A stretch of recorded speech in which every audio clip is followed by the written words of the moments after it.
This podcast is brought to you by Voice and Vision, bringing help, hope, and healing to individuals, families, and communities affected by mental illness, addictions, and disabilities in southeastern Pennsylvania.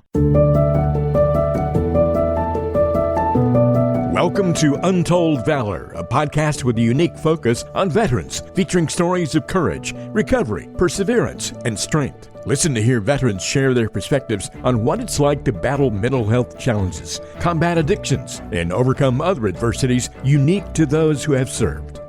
Welcome to another edition of Untold Valor, Veterans Recovery in Action. We thank you for tuning into the podcast where we talk about veterans and their stories of courage, recovery, perseverance, and strength. Listen as veterans share their perspectives on what it's like to battle mental health challenges, combat addictions, or overcome other adversities unique to those who have served. We also speak with experts and other folks helping out when it comes to veterans services and veterans needs. And that is the topic this week here on the show. We are joined by a couple of fantastic ladies who are here to chat with us about what they've got going on. We have Quanda Howieburth joining us and Wanda Pate-Dennis joining us, and they're going to talk with us a little bit about the project that they are involved with, the Robert L Howie Veterans Home.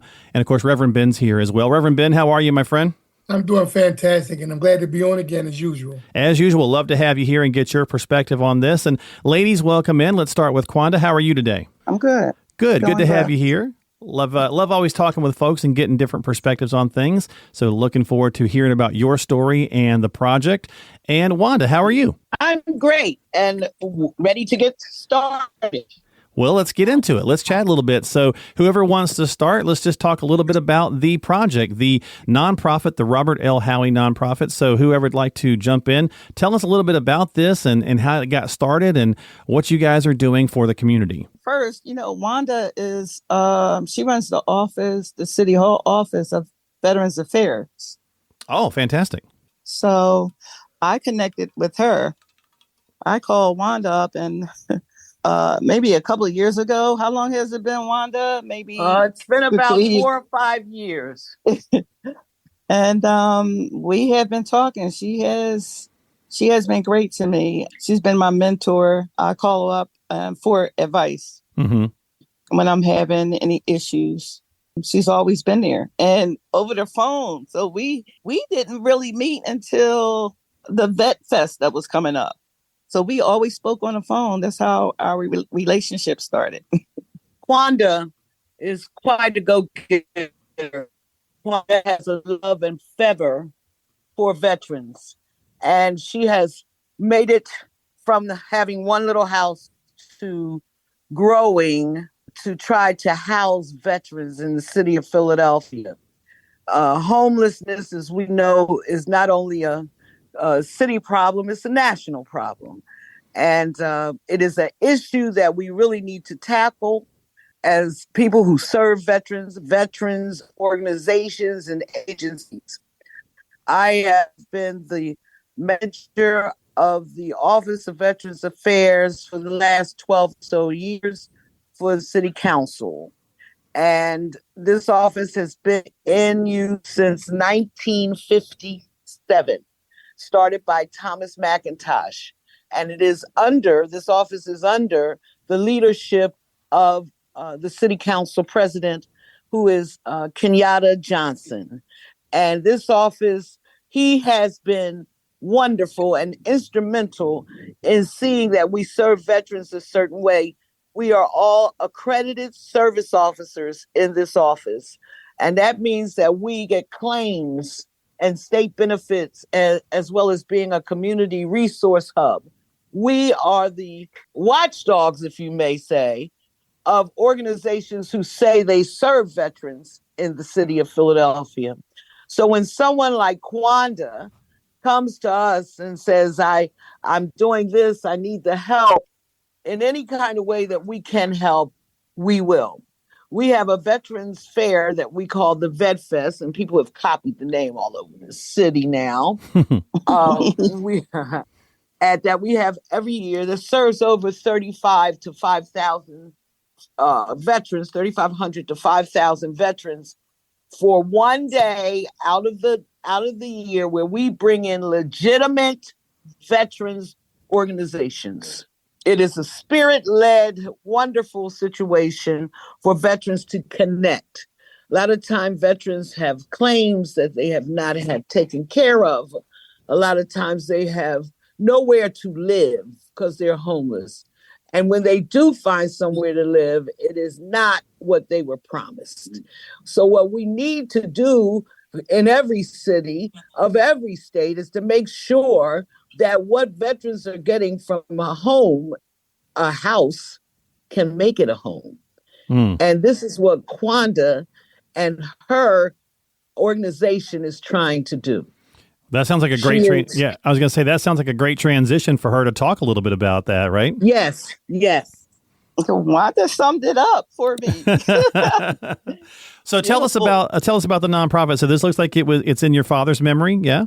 It's in my father's memory. Yes, it is. My father, he was an Army veteran. He had businesses in the community, always with my daddy's girl. Yeah. Right. Yeah.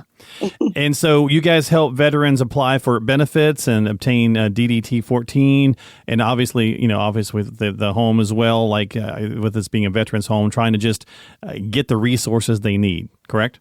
Yes. That is correct. So what does that look like for folks when they need help? How do they go about, talking with you or getting involved, whether they want to help or whether they need help?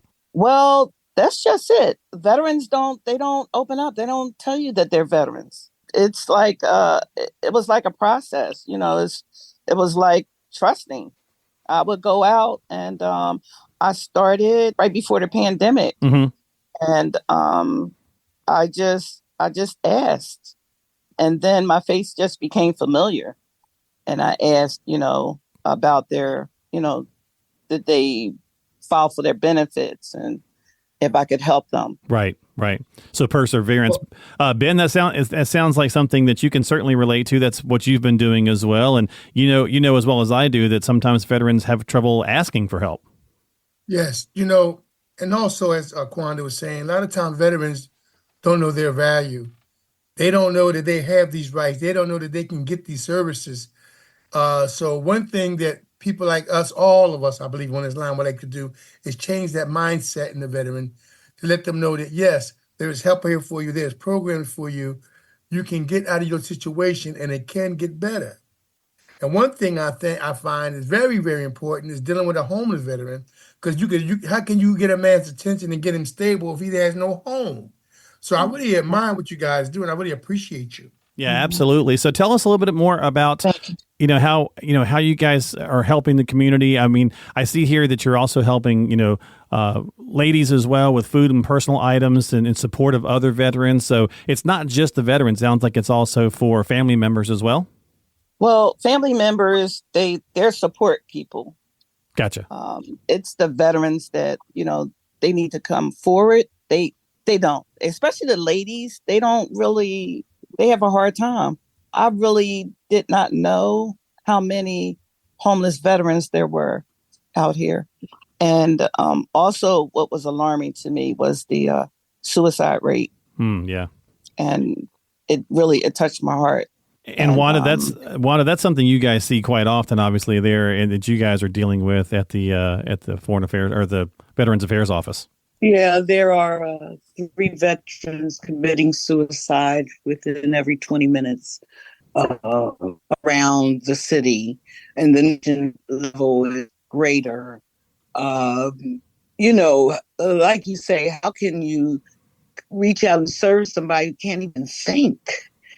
And then for women, there are such issues with women veterans, female veterans, MST, military sexual trauma for men, what they've been through, and they're just starting to serve these veterans in the correct way.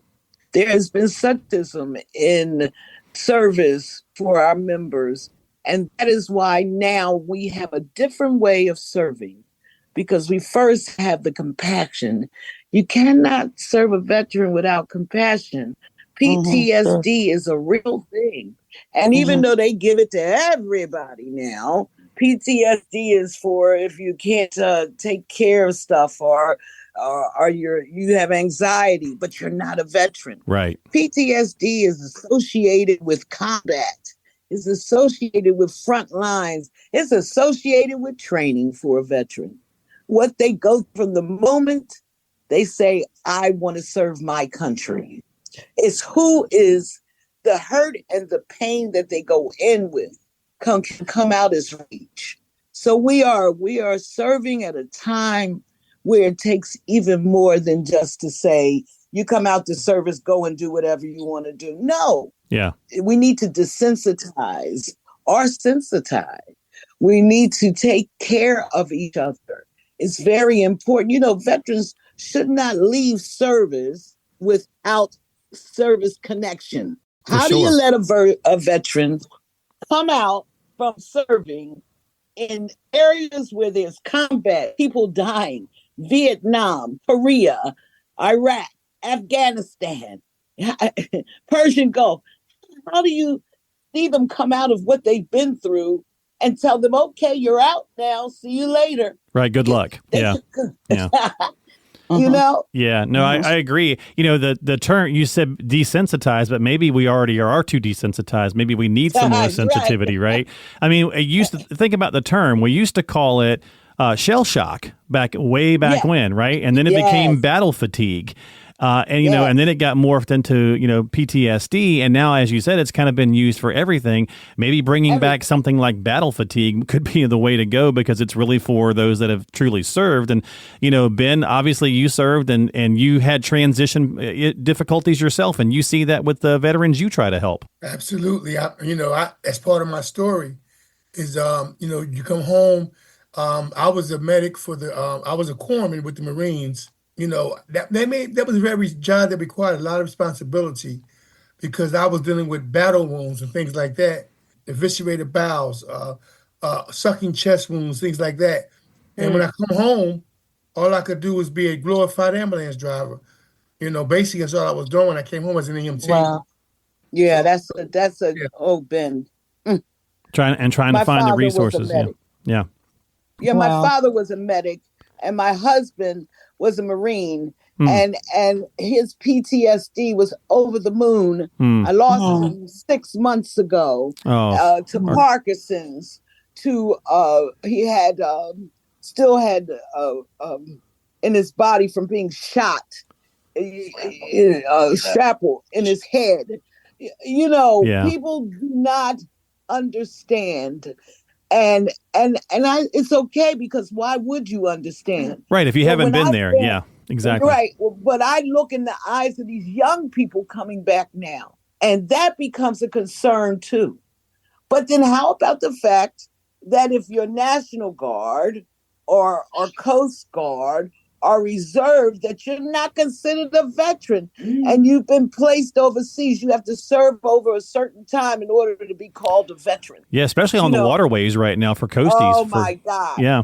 And I have to tell them, I can't serve you for services because you're not a veteran. But now things are changing. Good. That's great to hear. For National Guard and for Reserves. And they have some of the same rights, which they should have.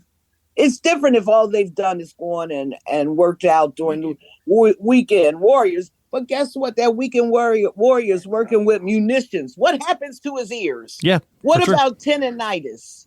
What about all the things that can happen to him during training? Training accidents. And also, Wanda, what people don't realize is military life is a secret society in itself. Yeah. Separate from civilian society. And people fail to realize that is a transition in itself, just being in the military. That's right. Yeah, very true. Right. Very true. Well, let me say, condolences, Wanda, on the loss of your husband recently. So very sorry to hear that, and thank him so much. We appreciate all the service that all of our veterans put forth, and that's why it's so important. That's why we do this podcast, that the resources that the team that produces this podcast puts on for veterans to help. So speaking of resources, let me start with Wanda. What are some things, and we'll put links into this in the show description so people don't have to remember it, but if you need some help and you feel like, okay, I do need to reach out, what's some things they can do? The first thing a veteran should do is go to the VA hospital. Now, people say, I don't want to go. I don't need it. But I'm telling you, you've got to register. You've got to register, especially if you don't have a paycheck coming in every week. You've got to register. You take your DD 214 there and you get you a primary doctor. You get involved in the different groups that are there. The second thing you need to do is then find you a service officer, American VFW, Korea, Purple Heart. You need to find you a service officer who can help you navigate what your needs are for you. What's the next step for you, especially if you're coming out. Now, we got Vietnam veterans that have never been to the VA hospital. Wow. Mhm. They never go to the hospital. They never reach out to anywhere. And then their spouses, after they lose them, come in and say, wait a minute, don't I get anything for my husband? The veteran dies, so does his claim. Oh, okay. Very important information. His claim died with him. Yeah. If you don't connect to the VA, you must get a connection. Okay. Because it can help not only you, but your families. Yeah, and that's very, very important. So that's a great point. Thank you for bringing that up. And Quanda, for you, what are some resources that you'd like to share if folks are needing help, how to get involved or to help with the Robert L Howie Veterans Home? We have my go-to is, like Wanda said, the VA, and they have a Veterans Multicultural Center, and they have there's a women's veteran center also. Okay. They're housed at St. Augustine Church on 2nd and Lawrence. I'll go down there. I sit with the lady.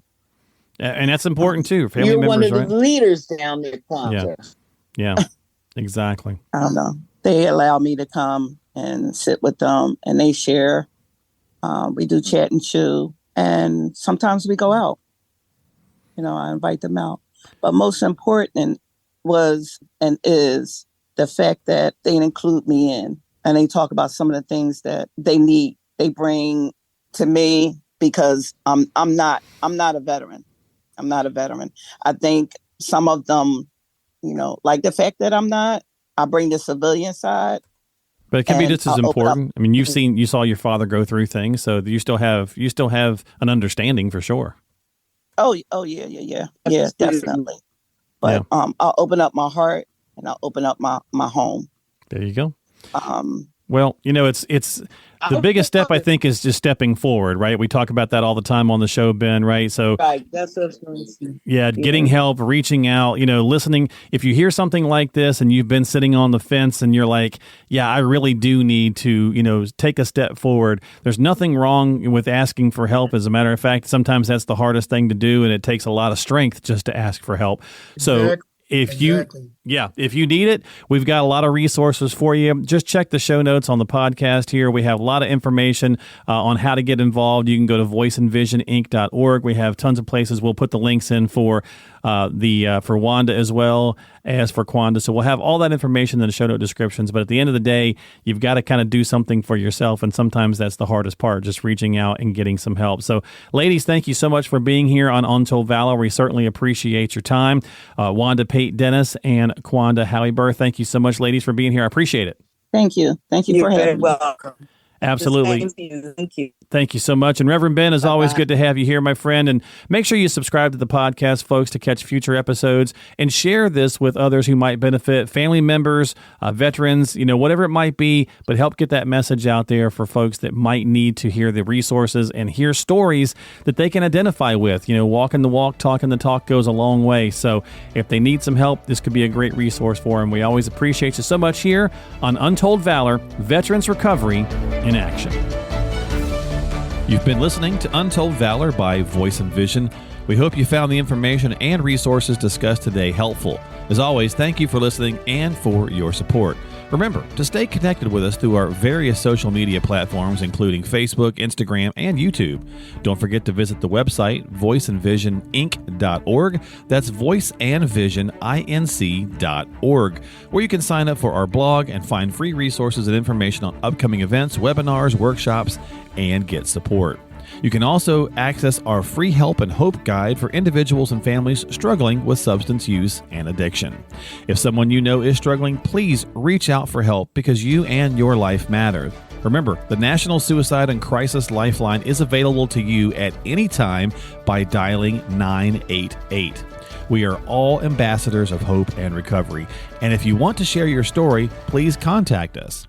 Compeer Corps is also looking for veteran mentor volunteers and veteran participants. To find out more information about Compeer Corps, please call 610-541-0790. That's 610-541-0790. You can find all the links and contact information for the resources mentioned on today's episode by checking the description and the show notes section of your app. Thank you again for tuning in and for your support. Until next time, this has been Untold Valor.